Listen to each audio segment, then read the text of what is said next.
ஆமென். அவர் நினைச்சுக்கிட்டு இருந்தாலே அவரோடு நம்ம ஐக்கியப்பட்டு இருக்கிறோம். ஆமென் சொல்லுங்களேன். எப்படி நம்ம நினைச்சுக்கிட்டு இருந்தாலே போதும். அதனாலதான் சார் இந்த 8வது வசனத்தை வாசிக்கிறதுல அதிகாலையில் உனது கிருபையை கேட்க பண்ணும், உம்மை நம்பி இருக்கிறேன், நான் நடக்க வேண்டிய வழியை எனக்கு காண்பியும். சங்கீதம் வாசிக்கிற போது 17:5 வாசிக்கிறார், என் கால்கள் வழுவாதபடிக்கு எடுக்க வேண்டாம், என் கால்கள் வழுவாதபடிக்கு என் நடைகளை உமது வழிகளில் ஸ்திரப்படுத்தும். என் கால்கள் வழுவாதபடிக்கு என் நடைகளை நீ என்ன பண்ணோம்? ஸ்திரப்படுத்தும். ஒரு வசனம் சொல்ற பாருங்க, ஆபிரகாம் தன்னுடைய வேலைக்காரனை தன்னுடைய குமாரனுக்கு பெண் பார்க்க அனுப்புறாரு. தன் குமாரனுக்கு பெண் பார்க்க அனுப்புறாரு. என்ன சொல்றாரு? நீ இங்க என்னுடைய குமாரனுக்கு பெண்ணை தேடாத, எங்க தேடு? என்னுடைய இனத்தார் இடத்திற்கு போயிட்டு நீ எனக்கு ஒரு பெண்ணை பாரு, என் குமாரன் கல்யாணம் முடிக்க என் இனத்தார் இடத்திற்கு ஒரு பெண்ணை பாருன்னு சொல்லிட்டு அவர் அனுப்புறாரு. அவர் அனுப்பும் போது அவர் போயிட்டு அந்த தேசத்துல நிற்கும் போது ஒரு வார்த்தை கர்த்தரத்துல மனசுக்குள்ள சொல்லி விண்ணப்பம் பண்றாரு. என்னன்னா, இதோ நான் வந்திருக்கிற ஆண்டவரே, முதலாவது என்ன பண்ணுங்க, எனக்கு ஒரு பெண்ணை காமிங்க. அந்த பெண் என்ன பண்ணணும்? எனக்கு குடிக்க முதல்ல தண்ணி கொடுக்கணும். அடுத்து உன் ஒட்டகங்களுக்கும் மார்பேன்னு சொல்லுவோம். எப்படி? எனக்கும் குடிக்கணும், என் ஒட்டகங்களுக்கும் மார்க்கணும். அப்படிப்பட்ட பொன் எனக்கு வேணும். அதை நீங்க காட்டுங்க ஆண்டவரேன்னு ஆபிரகாமோட ஊழியக்கார கர்த்தரத்துல வேண்டுதல் செய்யறான். அவன் வேண்டுதல் செஞ்ச மாத்திரத்துல ஆதியாகமம் 24:17-18-19 இப்படி இருக்கு, எடுக்க வேண்டாம். ஆதியாகமம் 24 குறிச்சிங்க. இந்த வசனம் இப்படி சொல்லுது, அதாவது அவன் வேண்டிக் கொண்ட மாத்திரத்துல இதோ மகா ரூபவதியாகிய ஒரு பெண் அவனுக்கு எதிர்பட்டா. எதிர்பட்ட உடனே அவன் சொல்றான், அவன் வார்த்தை என்ன? ஆண்டவரே, இந்த மாதிரி கொஞ்சம் தண்ணி கொடுமா, குடிக்கணும்னு கேட்ட உடனே, குடியும் என் ஆண்டவனே, உன் ஒட்டகங்களுக்கும் குடித்து தீரும் மட்டும் நான் தண்ணீரை வார்ப்பேன் சொல்றேன். என்ன சொல்ற? தண்ணீரை வார்ப்பேன். ஒட்டகம் குடிச்சு தீக்கிற வரைக்கும் நான் உனக்கு தண்ணீரை வார்ப்பேன். அப்போ ஆண்டவர் என்ன சொல்றாரு? என் இருதயத்தின் நினைவுகளை அவர் அறிந்திருக்கிறார். நான் என் இருதயத்துக்குள்ள என்ன யோசிக்கிறேனோ, என் இருதயத்துக்குள்ள கர்த்தர்ல என்ன வேண்டிக் கொள்கிறேனோ, அந்த நினைவுகளை அவர் அறிந்திருக்கிறார். ஆமென். அவர் அறிந்திருக்கிற தேவனாய் இருக்கிறார். அதனாலதான் அவன் சொன்ன மாத்திரத்துல தண்ணி அவனுக்கு கொடுத்தா, அவருடைய ஒட்டகங்களுக்கு கொடுத்தா. கொடுத்து முடிச்சுட்டு இந்த காரியம் நடந்த உடனே அவனால சும்மா இருக்க முடியல. அடுத்த நிமிஷம் பாருங்க, அந்த வசனம் சொல்லுது, என்னை நேர்வழியாய் நடத்தி வந்த என் ஆண்டவனாகிய ஆபிரகாமின் தேவனாகிய கர்த்தரை நான் ஸ்தோத்திரிக்கிறேன். ஆமென். ஏன்? என்னுடைய இருதயத்தின் நினைவுகளை அவர் அறிந்திருக்கிறார். ஏதோ ஒரு விண்ணப்பம் பண்றேன், எனக்கு ஏதோ ஒரு காரியத்துக்காக கர்த்தருடைய பாதத்துல நின்று வேண்டுதல் செய்யறேன். அந்த காரியம் எனக்கு நிறைவேறும் போது என் இருதயத்தின் நினைவுகளை அறிந்திருக்கிற தேவனை நான் ஸ்தோத்திரிக்கிறேன். ஆமென். ஸ்தோத்திரம் எப்படி வருது?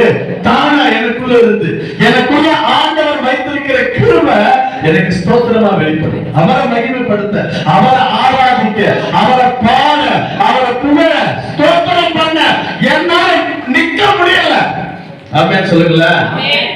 எப்படி நிக்க முடியும்? 7:30 மணிக்கு மேல வீட்டுல உட்கார்ந்துட்டு இருந்த பைத்தியம் முடிச்ச மாதிரி ஆயிடாது. ஆமென். எப்படி ஆகும்? பைத்தியம் முடிச்ச மாதிரி ஆகாது. ஆகும். ஆவன கர்த்தர் கிரியை செய்கிறார். உண்மையாவே உங்களுக்கு நான் ஒரு காரியம் சொல்றேன் பாருங்க. 10 கன்னிகள் என்ன பண்றாங்க? அவன் அதுல இருக்கிற என்ன, அவங்களோட தவறு என்ன சொல்லுங்க? 10 கன்னிகைகள் என்ன பண்றாங்க? என்ன? சத்தமா சொல்லுங்க. என்ன கொண்டு போறாங்க? சொல்லுங்க. என்ன கொண்டு போறாங்க? என்ன காலியாகி போச்சு. மனவாளம் வரும்போது 5 பேர்கிட்ட எண்ணெய் இல்ல. இந்த காரியம் தான் நம்ம பேசிக்கிட்டு இருக்காங்க. அந்த வசனம் நமக்கு தெளிவா ஒன்று சொல்லு பாருங்க. லூக்கா 25:5 எடுக்க வேண்டாம். லூக்கா 25:5 குறிச்சுங்க, வீட்டுல வாசிக்கலாம். முதலாவது அவர்கள் என்ன பண்ணாங்க? மனவாளம் வர தாமதம் ஆனபடியினாலே அவர்கள் நித்திரை மயக்கம் அடைந்தார்கள். என்ன பண்ணாங்க? அநேக இடத்துல இன்னைக்கு இதுதான் நடந்துட்டு இருக்கு. அநேக சபைகள்ல தான் நடந்துட்டு இருக்கு. என்ன? நித்திரை மயக்கம். எனக்குள்ள இருக்கிற என்னுடைய ஆத்மா, என்னுடைய ஆவி கர்த்தருக்குள்ள பிரகாசிக்க என்ன பண்ணுது? நித்திரையா இருக்கு, மயக்கமா இருக்கு. நித்திரை மயக்கம். தட்டி எழுப்பத்துக்கு முடியல. நித்திரை மயக்கம். ரொம்ப இடத்துல நித்திரை மயக்கம். இந்த வார்த்தைகள் எல்லாம் நீங்க வாசிக்கும் போது இருதயத்துல குத்தப்படலைன்னா உங்களுக்குள்ள ஆண்டவர் வாசம் பண்ணலன்னு அர்த்தம். ஆமென், ஆமென். இந்த வார்த்தைகளை வாசிக்கும் போது இருதயத்துல தானா ஒரு பாரம் வரும், தானா குத்தம். என் ஜனங்க இப்படி சீரழிந்து போயிட்டு இருக்காங்களேன்னு நினைச்சு உன் இருதயம் வேதனைப்படலைன்னா உனக்குள்ள கர்த்தர் வாசம் பண்ணல. ஆமென். நீங்க பாருங்க, நம்மளோட அநேக நேரத்துல கர்த்தர்கிட்ட இதான் வேண்டிக்கிறோம், ஆண்டவரே என்ன இந்த மாதிரி ரட்சியம் ஆண்டவரே, ரட்சியம் ஆண்டவரே, ரட்சியம் ஆண்டவரே. நீ தனிமையில அதிகாலையில அவரோட உன்னால பேச முடியலன்னா அவர் எப்படி உன்னை ரட்சிப்பார்? ஆமென், ஆமென். தனிமையில அதிகாலையில ராவுல இரவுல முடியல, கர்த்தரோட பாதத்துல அமர முடியலன்னா கர்த்தர் நம்ம எப்படி ரட்சிப்பார் சொல்லுங்களேன்? ஆமென். லூக்கா 10:23 அந்த வசனம் இப்படி சொல்லுது, பின்பு தமது சீசர்களிடத்திலே திரும்பி தனித்து அவர்களை நோக்கி என்ன பண்றாரு? என்ன பண்றாரு? சத்தமா சொல்லுங்க. தனித்து அவர்களை நோக்கி. ஆண்டவர் முதலாவது உங்ககிட்ட சொல்ல விரும்புறது, நான் தனியா ஏதோ உங்ககிட்ட பேச விரும்புறேன்ப்பா. ஆமென். சில நேரத்துல நம்ம பேசுறோம், ஏதோ ஒரு காரியம் பாஸ்டர் கிட்ட பேசலாம்னு வந்தேன், தனியா இல்ல, கூட ஆட்கள் அதிகமா இருந்தாங்க, என்னால பேச முடியல, போயிட்டேன். பின்னாடி என்ன சொல்றோம், அப்புறம் எப்போவாவது பார்க்கும்போது நான் கொஞ்சம் பேசலாம்னு வந்தேன் பாஸ்டர், கூட ஆட்கள்லாம் இருந்ததுனால பேச முடியல.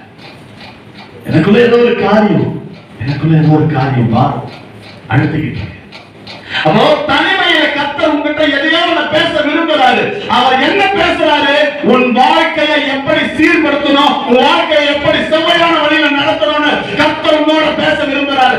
அதை கேட்க நம்ம தயாரா இல்லைன்னா அந்த வார்த்தை நமக்குள்ள எப்படி வெளிப்படும்? ஆமென் சொல்லுங்களேன்.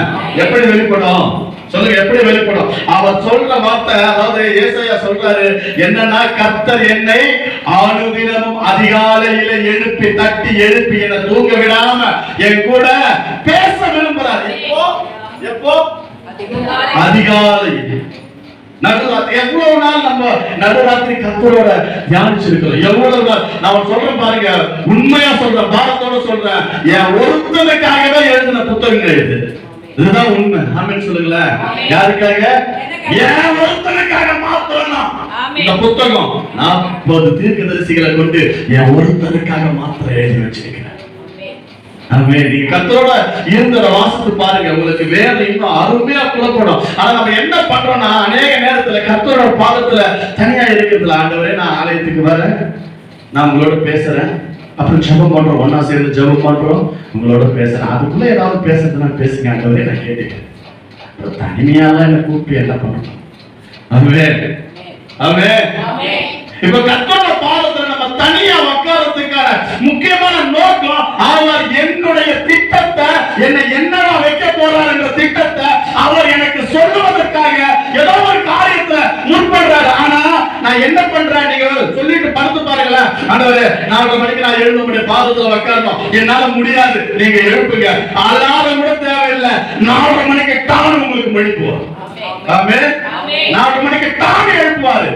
ஒரு நாள் 2 நாள் அப்ப நம்ம ஏதோ ஒரு காரணத்தினால, ஏதோ ஒரு டிஸ்டர்பன்ஸ்னால அவர் விட்டு தனியா முடியல, ஆண்டவரே அப்படி ஆண்டவரே இப்படி ஆண்டவரே, ஏதோ ஒரு காரியத்தினால அவர்கிட்ட நம்ம கன்வே பண்ணிருந்தோம், என்னால முடியல ஆண்டவரே, அதோட அந்த 4 மணி ஜெபம் போயிடும். நீங்க அதிகமா பாரப்படுத்துது. நாள் அதிகாலையில எழுந்து ஜெபிச்சு பாருங்க, நீங்க கர்த்தரோட பாதத்துல உட்கார்ந்து பாருங்க, உன் வாழ்க்கையின் திட்டங்களை குறித்து தெளிவா உனக்கு அதை மேப் பண்ண மாதிரி சொல்லுவார். ஆமென். நீ யாருக்கு, எந்த மனுஷனாலையும் உங்களை இந்த நிச்சயமா சொல்ல முடியாது, எந்த மனுஷனாலையும் முடியாது. எவ்வளவு பெரிய தீர்க்கதரிசியா இருக்கட்டும் முடியாது, வல்லமையா வரங்கள் நிறைந்த தீர்க்கதரிசி முடியாது. ஆனா உன் தனி ஜெபத்துல கர்த்தர் உன்னை பத்தி தெளிவா போட்டு வச்சிருக்காரு. ஆமென்.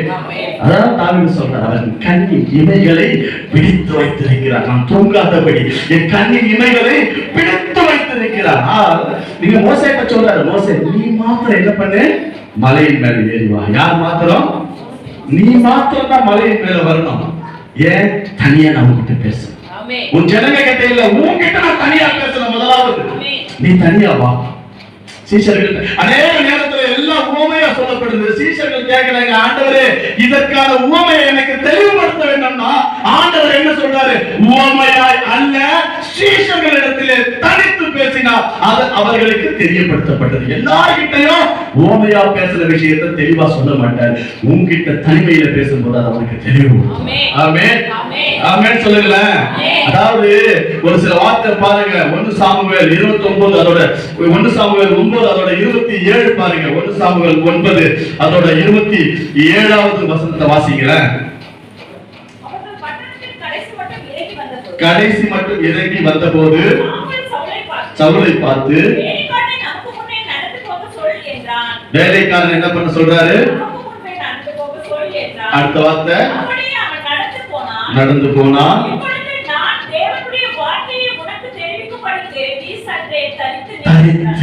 என்றார். ஆமென். சத்தமா சொல்லுங்க. ஆமென். தேவனுடைய வார்த்தையை நான் உனக்கு தெரிவிக்கிறேன்னா நீ தனியா நில்லு.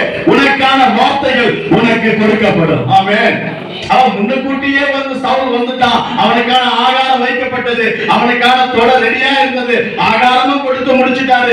எல்லாம் முடிஞ்சு போகும்போது அவன் சொல்ற வார்த்தை, உன் வேலைக்காரனை உன்னை விட்டு முதல்ல தூர போசு. நீ நில்லு. ஏன்? நான் உனக்கு சொல்ல வேண்டிய விஷயம் ஒண்ணு இருக்குது. அவருடைய அபிஷேகம் பண்ண நான் விரும்புறேன். கர்த்தர் உன்னை எங்க வைக்க போறாரு? ராஜாவை மாத்த போறாரு. நீ ராஜான்றது உனக்கு எப்ப தெரியும்? நீ தனியா கர்த்தருடைய பாதத்துல நில்லு.